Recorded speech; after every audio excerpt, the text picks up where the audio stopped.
పంపితిని.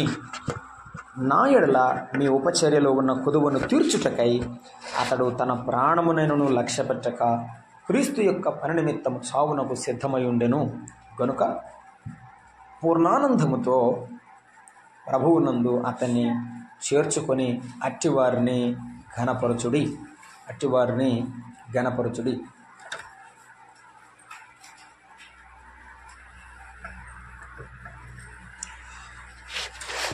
చదవడని వాక్య భాగమును దేవుడు దీవించినట్లు ప్రార్థన చేద్దాం. ప్రేమగల తండ్రి, దయాళుడు అని దేవ, పూజనీయుడా, మీ పాదములకు వందనాలు స్తోత్రాలు చెల్లిస్తున్నాం నాయన. ఇంతవరకు మమ్మల్ని మీ కృపలో కాపాడినారు. ఆరాధనలో మాతో ఉండి మమ్మల్ని నడిపించారు. మీ ఆత్మ సహాయం ఇస్తున్నందుకు స్తోత్రం నాయన. మీ కృప చేత బలపరచండి, మీ ఆత్మ చేత మమ్మల్ని నడిపించండి. మీ వాక్యం మేము వింటుండగా మా హృదయాల్లో నాయన ముద్రించండి. మీ కొరకు నిలబడే సాక్షులముగా ఆశీర్వదించమని యేసుక్రీస్తు ప్రభు నామమున ప్రార్థన చేసి వేడుకొని ఈ వాక్యాన్ని వినడానికి సిద్ధపడుతున్నాం తండ్రి. ఆమేన్.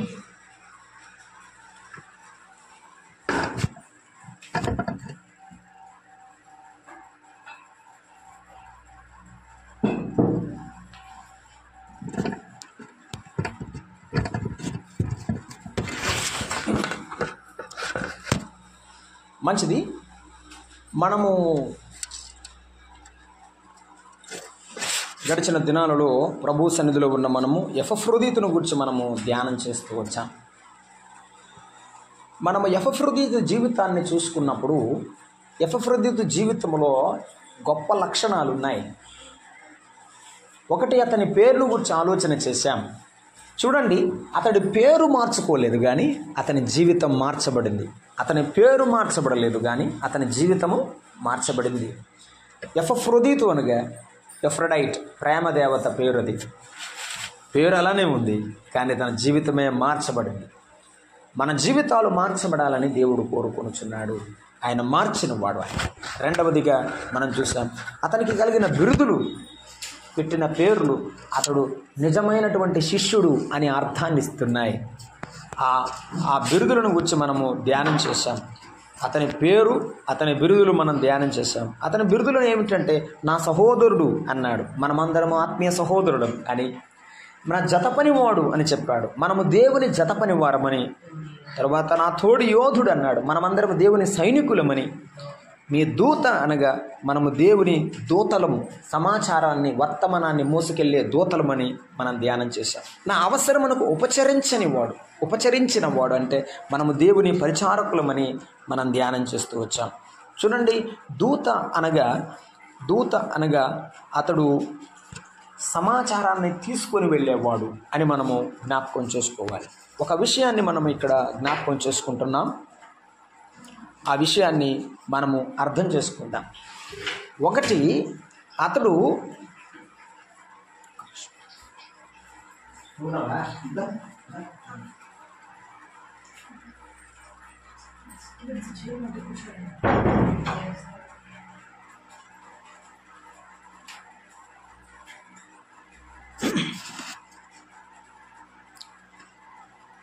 అతని పేరు మార్చబడలేదు కానీ అతని జీవితం మార్చబడింది. అతనికి ఇచ్చిన బిరుదులు అతడు శిష్యుడుగా చేయబడినాడు. మూడవది, అతని మనసును ఈ ఉదయకాలం ఆలోచన చేయబోతున్నాం. నాలుగవదిగా అతని యొక్క భక్తిని ఆలోచన చేయబోతున్నాం. ఐదవదిగా అతని బహుమానాన్ని.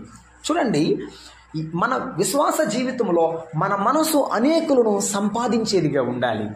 ఇతని మనసు అనేకులను సంపాదించింది. ఇతని భక్తి దేవుని సంపాదించినది. ఇతని మనసు అనేకులను సంపాదించినది. తత్ఫలితముగా దేవుడు అతనికి ఒక గొప్ప బహుమానాన్ని ఇచ్చాడు. ఈవేళ మన భక్తి జీవితంలో కూడా ఉండవలసిన ప్రాముఖ్యమైన లక్షణాలు ఈ 3 అని నేను మీకు మనవి చేస్తున్నాను. అతని మనసు ఎటువంటిది చదువుదాం రండి. 2వ అధ్యాయంలో మనము 26వ వచనం. ఎటువంటి మనసు అతనిది? అతడు రోగి ఆయన్ని మీరు వింటిరి గనుక అతడు మిమ్మల్ని అందరినీ చూడ మిగులు అపేక్ష గలవాడై విచారపడుచుండెను అన్నాడు. గుర్తుంచుకున్నారా? అతడు రోగిని వింటిరి గనుక మిమ్మల్ని అందరినీ చూడాలనుకున్నాడు అన్నాడా? అతడు రోగి అయ్యాడు కాబట్టి మిమ్మల్ని చూడాలనుకుంటున్నాడా? ఏమండి ఆ మాట చూడండి. అతడు రోగి అని మీ వింటిరి అన్నాడు 26లో. కనుక అతడు మిమ్మల్ని అందరినీ చూడ మిగిలిన అపేక్ష కలబడి విచారపడు. రోగి అయ్యాడు కాబట్టి విచారపడటం లేదు, రోగి అయ్యాడు కాబట్టి బాధపడటం లేదు. కానీ మిమ్మల్ని చూడకుండా చనిపోతానేమో.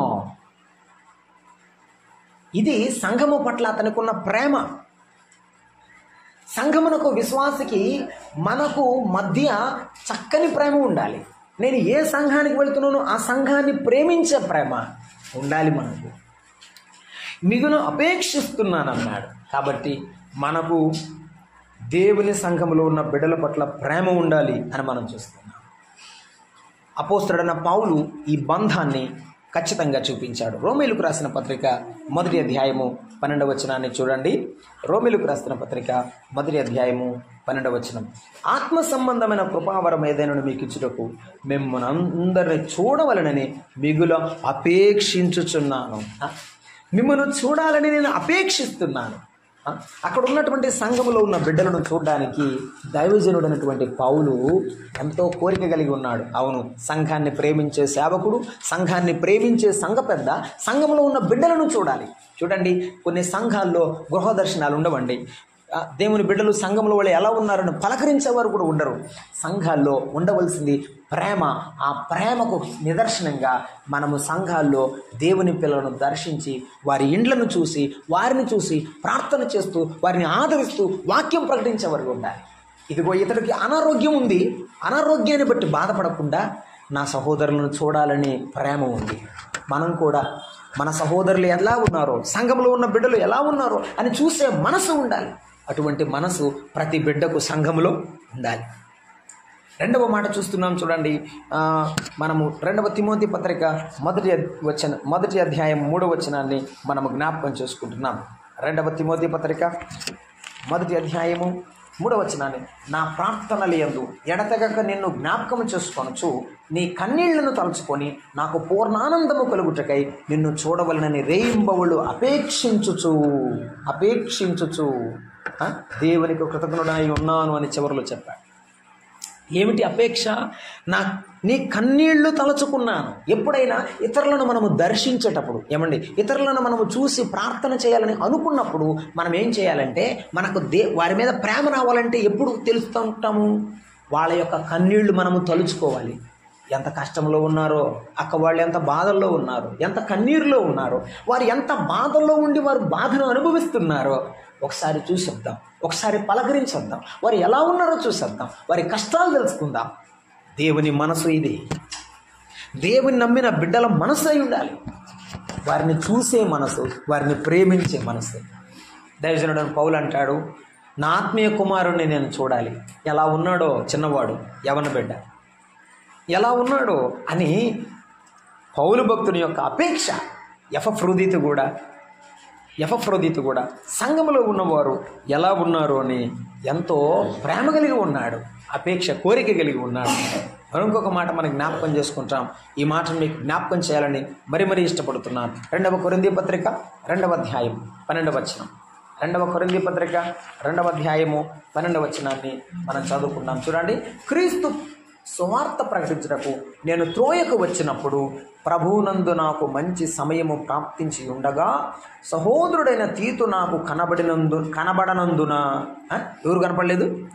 సహోదరుడైన తీతు కనబడనందున నా మనసులో నెమ్మది లేదు.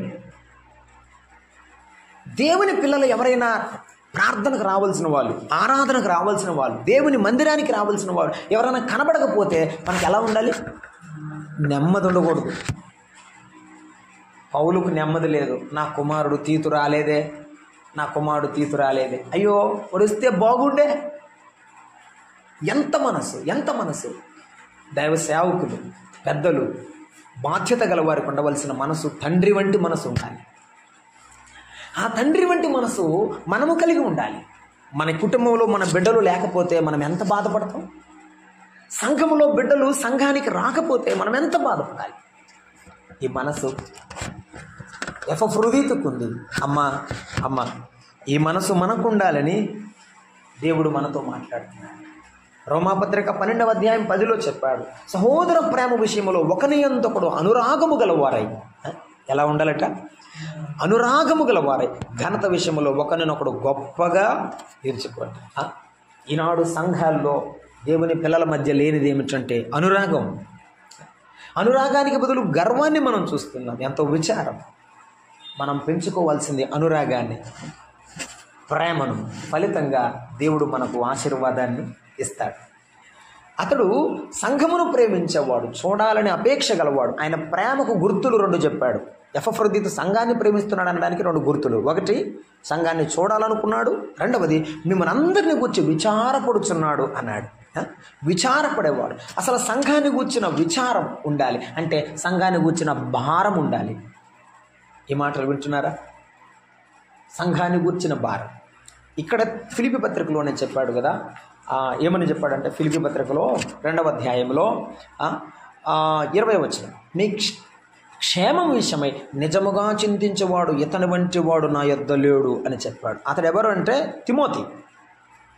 తిమోతి సంఘాన్ని గురించి చింతించేవాడు. సంఘాన్ని పట్ల భారం ఉండాలి. మనకు సంఘములో భారం ఉండాలి. పరిచర్య భారం ఉన్నదా? ప్రార్థన భారం ఉన్నదా? ఆత్మల భారం ఉన్నదా? ఎవరైనా రక్షింపబడాలనేటువంటి నశించిపోయే ఆత్మల పట్ల భారం. సంఘములో నానాటికి లోకంలో కలిసిపోయే వారి పట్ల భారం ఉండాలి కదా. ఎదగలేక లోకంలో జారిపోతున్న వారిని చూసి అయ్యో లోకంలో పడిపోతున్నారే, నష్టపోతారని వారి పట్ల ఆ భారం ఉండాలి మనకు. 2వ కొరింథీ పత్రికలో 11వ అధ్యాయంలో అపోస్తలుడైన పౌలు 28వ వచనంలో ఒక శ్రేష్టమైన మాటను మన కొరకు రాసి ఉంచారు. ఏమంటున్నాడంటే 11వ అధ్యాయము 28వ వచనాన్ని మనము చదువుకుంటున్నాం. చూడండి 28వ వచనం. ఇవియుగా సంఘములన్నిటిని గూర్చిన చింత భారము ఏమన్నాడు? ఈ భారము దినదినం ఎక్కువ అవుతుంది. నిద్ర పడడం లేదు, ఏ పని చేస్తున్నా మనసు ప్రశాంతంగా లేదు. ఏం చేయాలి? ప్రభువా ఈ సంఘ బిడ్డలు ఏమివ్వాలి? ఇంకా ఎదగాలనే భారం, ఆ ప్రేమ, ఆ భారం మనకు ఉండాలి. 1 కొరింథీ పత్రిక 9వ అధ్యాయం 16లో మనం చదువుకుంటాం, నేను సువార్త ప్రకటించుచున్నాను, నాకు అతిశయ కారణము లేదు. నేను సువార్త గొప్పగా ప్రకటిస్తున్నాననే గర్వం లేదు నాకు. కానీ ఏముంది? సువార్త ప్రకటించవలసిన భారము నా మీద మోపబడి ఉన్నది. అయ్యో నేను సువార్తను ప్రకటింపకపోయినడల నాకు శ్రమ. ఒకరికైనా సువార్త చెప్పకపోతే, వారు అగ్నిగుండానికి పోతే నా తండ్రి నన్ను అడుగుతాడే. ఒక్కరినైనా ప్రభు యొద్దకు నేను నడిపించకపోతే నా జీవితం ఎలా? అయ్యా నాకు భారమయ్యి ప్రభువా, ఆత్మల భారమయ్యి ప్రభువా. ఎపఫ్రోదితులాగా సంఘాన్ని గురించి విచారపడేటువంటి మనసుని ప్రభువా. ఇటువంటి ఎపఫ్రోదితును చూసి పౌలు ఎంత సంతోషంగా ఉన్నాడు తెలుసా? నాకు దుఃఖము మీద దుఃఖము కలుగుకున్నట్టుకై నాకు ఎపఫ్రోదితు అంటే నాకు బాగా ఇష్టం.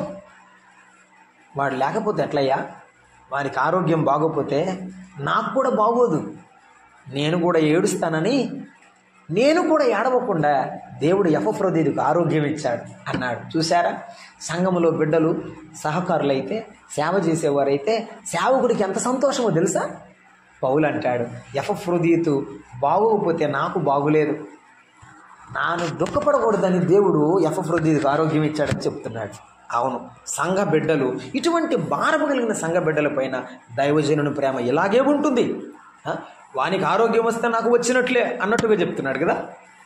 సంఘ బిడ్డల మీద ప్రేమ సేవకులకు అలాగూ ఉండాలి. పరిచర్య చేసేవారంటే సంఘానికి ఎంతో ఇష్టం. అటువంటి సంఘము యొక్క ప్రేమను మనం పొందామా? అయ్యా నీవు ఉండాలయ్యా, నీవు ప్రార్థన చేయి, నీవు వాక్యం చెప్పు, నీవు పాట పాడు అని చెప్పగలుగుతున్నారంటే సంఘ ప్రేమను వారు సంపాదించారు అని అర్థం. ఎపఫ్రోదితు అటువంటి వాడే. నిన్ను చూసి నన్ను చూసి సంఘము సంతోషిస్తుందా? అయ్యా ఇలాంటి బిడ్డలు సంఘములో ఉండాలని దేవుడు మాట్లాడుతున్నాడు. ఈ ఉదయకాలం ప్రభువు నీతో మాట్లాడుతున్న మాట అదే. ఇవి అర్థం చేసుకుంటే ప్రభువుకు మహిమ. అతని మనసు సంఘమును ప్రేమించే మనసు, ఒకటి, సంఘాన్ని చూడాలనుకున్నాడు కాబట్టి ప్రతి కూడికలో ఉండాలి. సంఘాన్ని ప్రేమించేవారు సంఘాన్ని చూడాలి, సహోదరులను పలకరించాలి, పరామర్శించాలనుకుంటే ప్రతి కూడికలో ఉండాలి. అవసరమైతే గృహ దర్శనాల్లో బాధ్యత గల వారి వెంట వెళ్ళి వారిని ఆదరించాలి.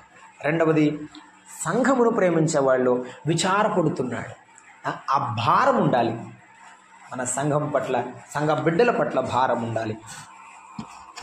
అతని యొక్క భక్తి దేవుని సంపాదించింది. అతనికి భక్తిలో ఉన్న లక్షణాలు ఏం చెప్పాడు చూడండి. ఫిలిప్పీ పత్రికకు రండి.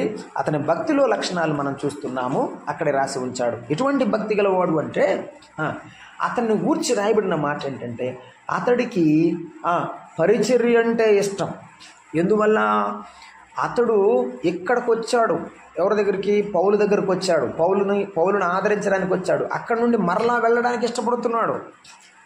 ఇతను మిమ్మల్ని చూడాలనుకుంటున్నాడు. నేను శీఘ్రముగా అతనిని పంపితిని అన్నాడు. చూసారా? పంపానంటే ఎక్కడున్నాడు? పౌలు దగ్గర ఉన్నాడు. పౌలు దగ్గర నుండి సంఘానికి వెళ్తున్నాడు. పౌలు దగ్గర నుండి సంఘానికి వెళ్తున్నాడు. పరిచర్య అంటే ఇష్టం. ఇక్కడికి పో అంటే వెళ్ళాడంతే. రెండవది, ప్రభు అంటే ప్రాణం. ఈ రెండు భక్తిలో ఉండవలసిన గొప్ప లక్షణాలు. ఈ ప్రయాణము నెలల పర్యంతం కుటుంబాన్ని విడిచిపెట్టాలి. ఒకవేళ వివాహం అయితే బిడ్డలను, భార్యను, తన ఉద్యోగాన్ని కూడా విడిచిపెట్టి వెళ్ళిపోవాలి.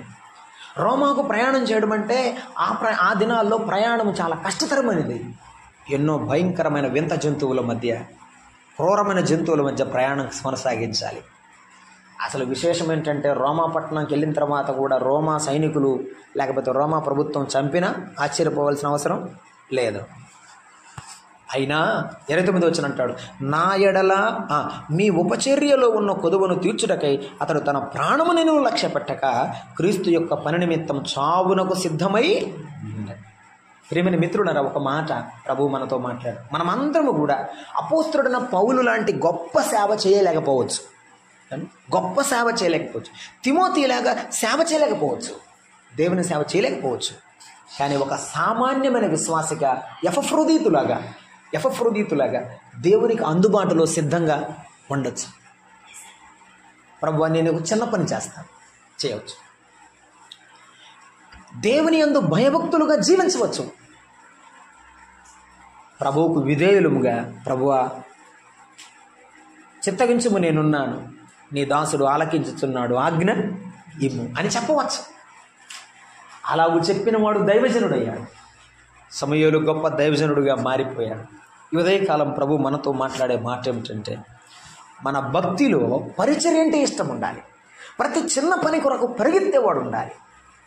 తిమోతి అటువంటి వాడే, శీల అటువంటి వాడే, ఎపఫ్రోదీతు అటువంటి వాడే, లూకా అటువంటి వాడే, మార్కు అని మారు పేరు గల యోహాను అటువంటి వాడే. వారు పరిచర్య చేశారు. వారి పరిచర్య అంటే ఇష్టం. దావీదుకు మందసం అంటే మక్కువ, తిమోతికి పరిచర్య అంటే ఇష్టం. ఈరోజు మనకు ఏది ఇష్టమో మనము ఆలోచన చేసుకోవాలి. 42వ కీర్తన మొదటి వచనాన్ని మనం చదువుకుంటున్నాం. 42వ కీర్తన మొదటి వచనాన్ని మనము చదువుకుంటున్నాం. చూడండి, 42వ కీర్తన మొదటి వచనం. దుప్పి నీటి వాగుల కొరకు ఆశపడినట్లు దేవా, నీ కొరకు నా ప్రాణము ఆశపడుచున్నది. నీ కొరకు నా ప్రాణము ఆశపడుచున్నది. ఫరో కుమారుల ఆశ ఏంటంటే, దేవుడంటే ఇష్టం, మందిరం అంటే. వారు రాసిన మరొక కీర్తనలో కూడా వారు ఏమంటారంటే, నీ మందిరావరణమును చూడవలనని మా ప్రాణం ఎంతో ఆశపడుచున్నది, అది తృష్ణగొనుచున్నది. నిజమే. ఫరో సరిగాకపోయినా ఫరో కుమారులు ఎంత భక్తి గలవారు. దేవుని యొక్క సన్నిధిలో వారు దేవుని నామాన్ని, మందిరము యొక్క ప్రసన్నతను వారు కోరుకునడం చూస్తూ ఉంటే ఎంత భక్తిని వారు కనబరుస్తున్నారో మనకు అర్థమవుతావు. ఈవేళ దేవుని పిల్లలమైన మనము ప్రేమించాల్సింది దేవుని సన్నిధిని, ప్రేమించాల్సింది దేవుని యొక్క పరిచర్యను. ఒక మాట గుర్తు చేస్తా. మార్కు సువార్తలో ఒకడు ప్రభువారి యొద్దకు వచ్చాడు. 10వ అధ్యాయంలో ఒక యవన బిడ్డ వచ్చాడు, ధనవంతుడు. అతడు వచ్చి, బోధకుడా, నిత్యజీవం పొందుటకు నేనేమి చేయవలెను అని అడిగాడు. అడిగితే ప్రభు ఏం చెప్పారు తెలుసా? నీవు 10 ఆజ్ఞలు నీ ధర్మశాస్త్రాన్ని పాటించమన్నాడు. అవి చిన్నప్పుడు నుండి నేను పాటిస్తున్నానంటే ప్రభు 2 ఆజ్ఞలు చెప్పాడు. ఒకటి, నీ దేవుడైన యెహోవా ప్రభువును పూర్ణ ఆత్మతోను, పూర్ణ మనసుతోను, పూర్ణ వివేకముతోను ప్రేమించవలెను అని చెప్పాడు. దేవుని ఏం చేయాలి? మనం ప్రేమించాలి. దేవుని ప్రేమించాలి. ఈ ప్రేమ మన కుటుంబంలో నిలిచి ఉండాలి. అతడు పరిచర్య అంటే ఇష్టం, అందుకనే పరిచర్యకు అప్పగించుకున్నాడు. 2, అతనికి దేవుని అంటే ప్రేమ. మనకు దేవుని పట్ల ప్రేమ ఉండాలి. ఎందుకు ఉండాలి? ఉంటే ఏమిటి ప్రయోజనం? రోమాపత్రిక చూస్తారా? 8వ అధ్యాయం చూడండి. రోమాపత్రిక 8వ అధ్యాయం. రోమాపత్రిక 8వ అధ్యాయాన్ని చూడండి. 28వ వచనం. దేవుని ప్రేమించు వారికి, ఎవరికి? దేవుని ప్రేమించే వారికి. మనం కానీ దేవుని ప్రేమిస్తే దేవుడు ఏం చేస్తాడంటే, అనగా ఆయన సంకల్పము చొప్పున పిలువబడిన వారికి మేలు కలుగుటకై సమస్తమును సమకూడి జరుగుచున్నవని ఎరుగుదుము. మన కళ్ళ ముందు కనబడుతున్నాయి చాలామంది దైవ సేవకులు, వారికి ఏమి లేకపోయినా దేవుని ప్రేమించారు కాబట్టి దేవుడు వారిని అలాగే అంచెలంచెలుగా దేవుడు ఏం చేశాడు? ఆశీర్వదించాడు. ఈవేళ మనము దేవుని ప్రేమిస్తే, ప్రభువా నేను నిన్నే ప్రేమిస్తాను, లోకాన్ని కాదు, పాపాన్ని కాదు, లోకంలో ఉన్న దేనిని అక్కర్లేదు అంటే ప్రభు ఏం చేస్తాడు? మనల్ని ఆయన సమస్తము సమకూడి జరిగిస్తాడు. నీ ప్రేమ నా ప్రేమ దేవుని మీద ఉండునట్లుగా పరిశుద్ధాత్ముడు సహాయపడునుగాక. ఒకటి, అతని మనస్సు అనేకులను సంపాదించినది, అతని భక్తి దేవుని సంపాదించినది. మరొక మాట చూడండి, 2వ అధ్యాయం 30వ వచనం. ఫిలిప్పీ పత్రిక 2వ అధ్యాయం 30వ వచనం చదువుకొని మనం ముందుకు సాగిపోదాం. ఫిలిప్పీ పత్రిక 2వ అధ్యాయము 30వ వచనం. నా ఎడల మీ ఉపచర్యలో ఉన్న కొదువును తీర్చుటకై అతడు ప్రాణమును లక్ష్య పెట్టక క్రీస్తు యొక్క పరినిమిత్తమై సావునకు సిద్ధమైండను గనుక. ఇప్పుడు చదవండి. పూర్ణానందముతో ప్రభువునందు అతడు చేర్చుకొని అట్టివారిని గణపరుచుడి అన్నాడు. ఇలాగున తన జీవితాన్ని సమర్పించుకున్న వాడికి దేవుడు ఏమిస్తాడు? బహుమానం ఇస్తాడు. ఏమిస్తాడు? బహుమానం ఇస్తాడు. ప్రభువు తలాంతులు చెప్పినటువంటి ఉపమానంలో చెప్పాడు కదా, ఒకడికి 5 తలాంతులు, ఒకడికి 2 తలాంతులు, ఒకడికి 1 తలాంతు ఇచ్చాడు. ఈ తలాంతులు ఇచ్చిన ప్రభువారు మరలా వచ్చి ఏమైనా సంపాదించారని లెక్క చూసుకున్నాడు కదా. ఆ లెక్క అడిగినప్పుడు 5కు 5 సంపాదించిన వాడు ఏమన్నాడు? బడా నమ్మకమైన మంచి దాసుడు అన్నాడు. 2కు 2 సంపాదించిన వాడు ఏమన్నాడు? బడా నమ్మకమైన మంచి దాసుడు అన్నాడు. అసలు సంపాదించకుండా ఊరకు కూర్చున్నవాడు ఏమన్నాడు? చెడ్డ దాసుడు అన్నాడు. అంటే ప్రభువారు మరలా 2వ రాకడలో దిగివచ్చినప్పుడు, ఆయన ఆకాశ మండలం మీద కూర్చున్నప్పుడు, సంఘం ఎత్తపడినప్పుడు, ఆయన దగ్గర ఉన్న విందులో, ఆ విశ్వాసుల తీర్పులో దేవుడు మనందరినీ కూడా చూసి మనకు బహుమానం ఇస్తాడు. ఏమిస్తాడు? బహుమానం ఇస్తాడు. అందుకే అన్నాడు, అలాగున దేవుని ఎదుట ఉన్న వారికి మెప్పును ఘనతయు కలుగుటకు కారణమవుతుందని కొరింథీయులకు రాసిన మొదటి పత్రికలో పౌలు భక్తుడు కొంతమంది పని కర్ర గడ్డి కొయ్య కాలు వలె ఉంటుందని, కొంతమంది పని నిలబడుతుందని చెప్పుచు ఆయన చెప్పిన మాట మనం జ్ఞాపకం చేసుకుంటాం. అక్కడ 3వ అధ్యాయం మొదటి కొరింథీ పత్రికలో నేను చదువుతున్నాను, 14-15. పునాది మీద ఒకడు కట్టిన పని నిలిచిన ఎడల వాడు జీతము పుచ్చుకొనును, ఒకని పని కాల్చివేయబడిన నిలవానికి నష్టము కలుగును అన్నాడు. జీతము కలుగును, బహుమానం ఇస్తాడు దేవుడు. ఎపఫ్రోదితుకి ఏం బహుమానం ఇచ్చాడు? అక్కడ చదువుతారా? 30వ వచనం ఆఖరి లైన్లో ఏమంటాడు? మీరు ఇతనిని ఏం చేయాలి? అయ్యా మీరు పూర్ణానందముతో అతనిని చేర్చుకోండి, 2వది ఘనపరచండి అని చెప్పాడు. అట్టి వారిని ఘనపరచండి. అమ్మా అయ్యా, సేవ చేసేవారిని నిజంగా మనము చేర్చుకోవాలి. సేవ చేసేవారిని మనం నిజంగా ఏం చేయాలి? ఘనపరచాలి. సేవ చేసేవారిని మనము ఘనపరచాలి. అపోస్తల కార్యముల గ్రంథం 17వ అధ్యాయంలో 6వ వచనాన్ని మనము చూసుకున్నాము. చూడండి, అపోస్తల కార్యముల గ్రంథం పౌలు భక్తుని జీవితంలో జరిగిన సంఘటన 17వ అధ్యాయము 6వ వచనాన్ని చదువుతున్నాను. 17వ అధ్యాయము 6వ వచనం.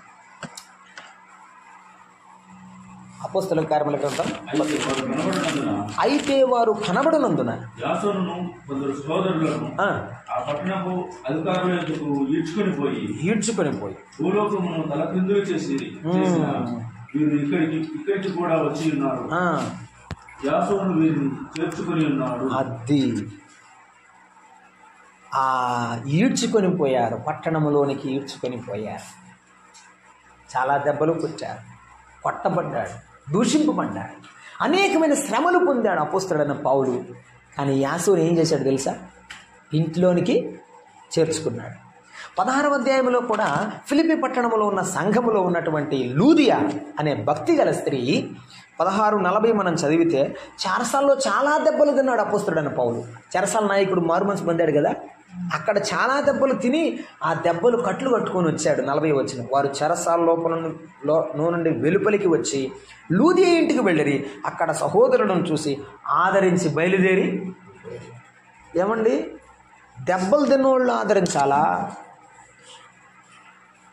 దెబ్బలు తినకుండా ఉన్నవాళ్ళు ఆదరించాలా? మీరు చెప్పండి. మీకు అర్థం కాలేదు కదా. నేను పౌలేమో చెరసాల్లో దెబ్బలు తిన్నాడు, వాళ్ళు దెబ్బలు కొట్టి వదిలిపెట్టారు.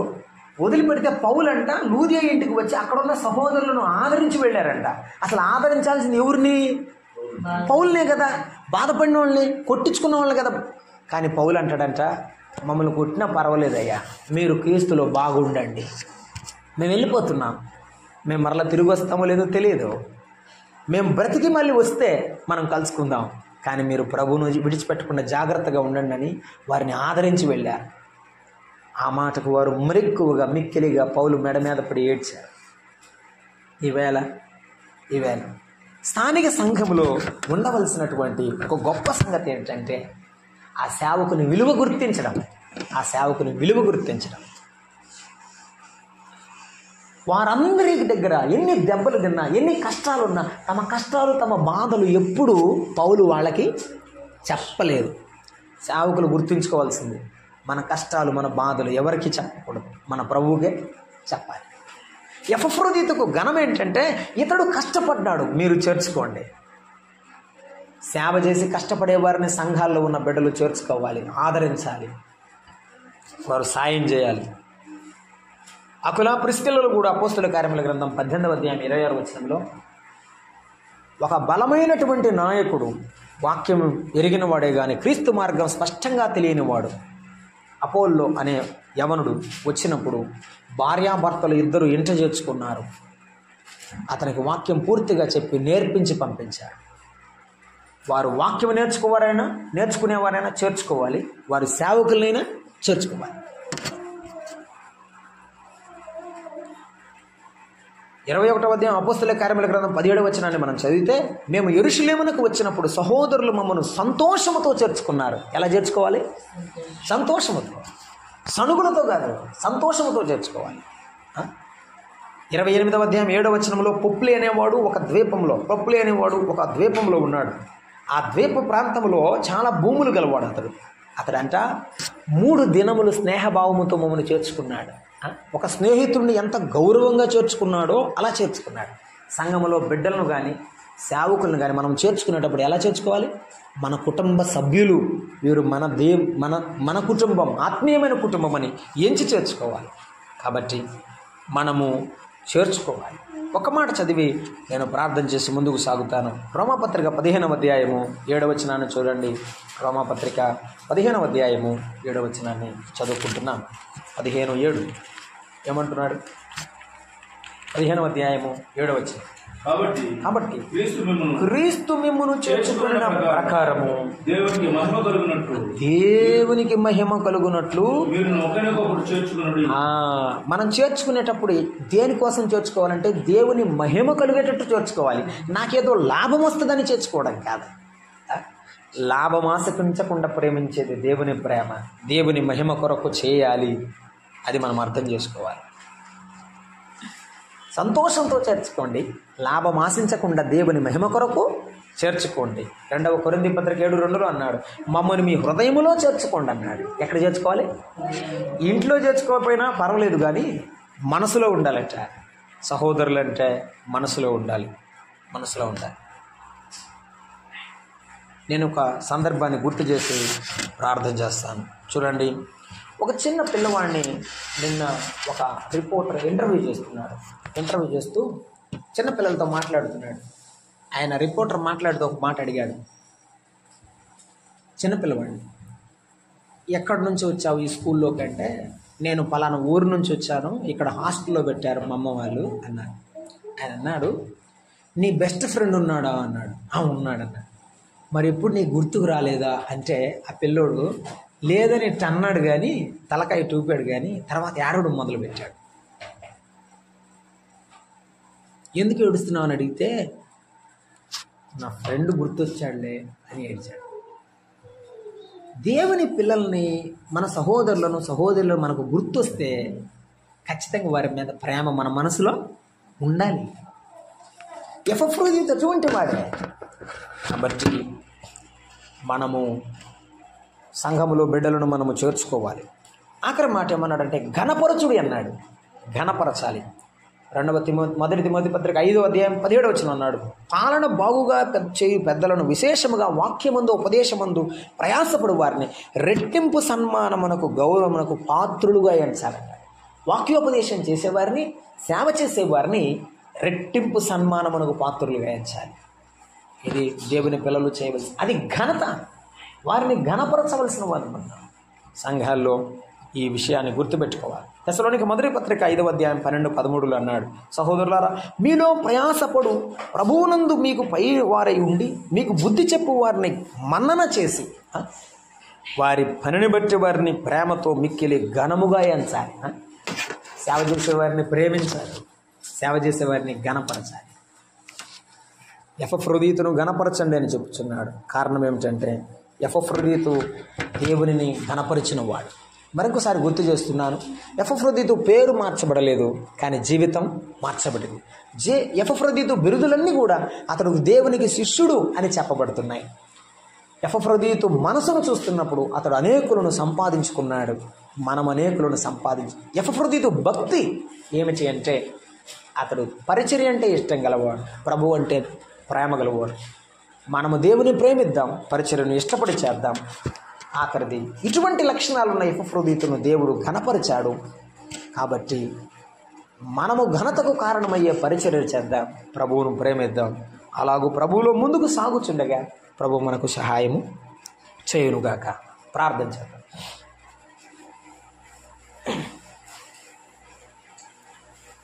ప్రేమైనటువంటి సహోదరుడా, సహోదరి, అమ్మ, నా మనసు ఎట్లున్నది, నా భక్తి ఎట్లున్నది, నా బహుమానం ఎట్లున్నది ఆలోచించాను. ప్రభు ఎదుట నిలబడితే దేవుడు నీకు బహుమానం ఇచ్చునా? అయ్యా నీ కొరకు ఒక ఆత్మను సంపాదించాను, అయ్యా నీ కొరకు సేవ చేశాను, నీ మందిరానికి ఒకరు నడిపించాను చెప్పగలవా? విచారపడతావు. ప్రభు ఎదుటకు మనను మనం పరీక్షించుకుందాం, ప్రభు వైపు చూద్దాం. ప్రేమగల తండ్రి, స్తోత్రారుడా మీకు వందనాలు. ఈ మధ్యాహ్న వేళ మీరు మాతో మాట్లాడిన ప్రతి మాటను బట్టి మీకు స్తోత్రాలు. మీ మాటలకు నీరు కట్టి ఫలింపు దయచేయమని, ఆశీర్వదించమని, చేరవచ్చి మీ వాక్యం ఆలకించిన మా అందరిలో మీ వాక్యాన్ని ముద్రించమని, మమ్మల్ని స్థిరపరచి బలపరచమని, ఈ సంఘ సరిహద్దులు విశాలపరచమని యేసు ప్రభు నామమున వేడుకుంటున్నాం తండ్రి. ఆమేన్. అందరికీ వందనాలు.